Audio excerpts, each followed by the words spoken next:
So I ran into an incident the other day where I had to have my spare and I didn't have it. So I've got to get that on there. I'm doing it the cheapest way possible. This is a budget build. I'm using the Rough Country spacer bracket.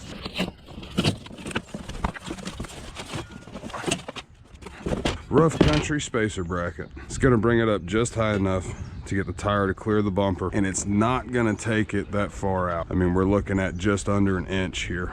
So we've already got our rear off. I just got to take the camera off, take off the tire carrier, move the wiring harness, bolt everything back up.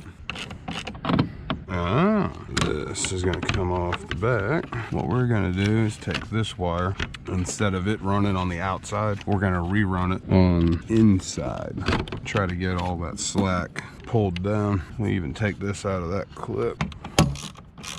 Now we're going to take out the bolts holding the carrier on.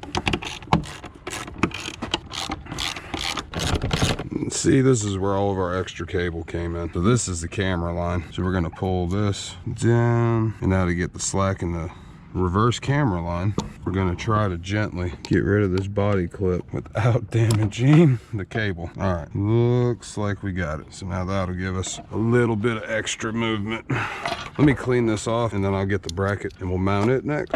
So our bracket is going to reuse the factory hardware, and then we'll use the new hardware on the bracket. Just going to try to balance these right here and get the bolts started.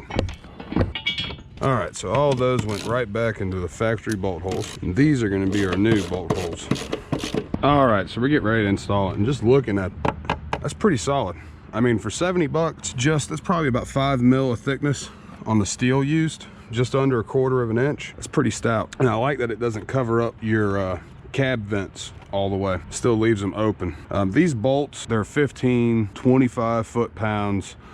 They have dampening washers on them. If you crush that dampening washer too much, plastic will wear out and then it'll become loose. If you don't tighten it enough, then so 15, 25 foot-pounds. I always keep an eye on the washer while I'm tightening it, make sure it has complete contact and doesn't actually crush it to the point to where it's mushrooming out over the bolt, if that makes sense. So there's a new notch here to allow our cables to hang down some. So I'm going to remove the cable from the factory knot and just let it loosely hang while I get the hardware started. All right, now that I got it started, I'm gonna move my cable down to the new notch right there, so you can see how it's coming from the inside right here, coming down. And now I can start tightening these up. I'm just gonna get them all snug and then double check the alignment, make sure it's square, and then I'll start tightening them down in a crisscross pattern. All right, same deal, 15, 20 foot-pounds. So now the last thing I'm gonna do is raise our third brake light up. Probably should have did this while I had it off. Ow. Pulled it too hard. Okay, so we're just going up that one knot. Should work on 35s and 37s, but depending on the tire manufacturer, be interesting to see how much clearance you get over the light with a 38. And I'm gonna put these back in just for the sake of having them, even though they're not gonna be doing anything. That's one thing. As you're doing upgrades and stuff, as long as you save your extra hardware, keep it with you, makes trailside repairs a lot less of a hassle if you have bolts that work. All right, we're getting closer. All right, let's see how bad this is gonna be. This is gonna be pretty fucking bad.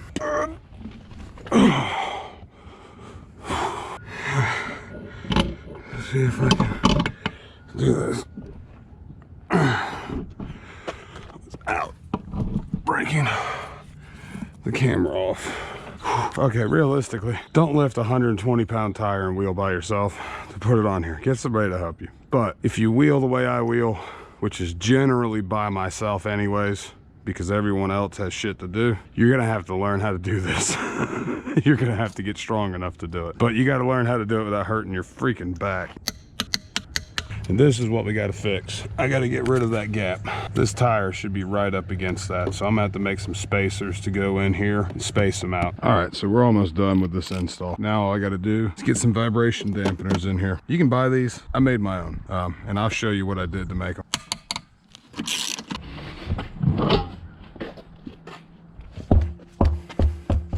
All right, so these factory ones way too short. So what I picked up, got some JK ones that I had left over from my last vehicle. I'm gonna use these. And what I'm gonna do is I'm gonna make a spacer out of this plastic. This is an old motorcycle frame slider that I just cut in half. I'm gonna put it right there with this. It should work out just fine. So for these, I'm just gonna cut this little nipple off. And then I'm actually gonna take this, cut it again, because I'm gonna use this as a washer on the inside basically. So now to hold it in there, we're gonna use these well nuts. They're threaded, and as you tighten it, it's gonna compress down into that hole. Let's see, just for reference, so 1/4 20 well nuts. That way you can pause the video if you want to order the exact same ones. I picked these up at Lowe's in the hardware aisle. I hope these aren't too long. Stainless steel 1/4 20s should do the trick. See. So what I'm gonna do, I'll put that small piece that I cut on there, then I'm gonna drop it down there. And you don't want these super, super tight. Now that we got those on, we can fit the tire back up. Oh. This is where it pays off to get light wheels and light tires. There we go. That's what we want, full engagement. All right, hope you enjoyed it. Pretty easy install for a cheap part. Seems like it's pretty good quality. Kept the wheel real close to the tailgate and raised it up just enough so that we got clearance. See y'all in the next one.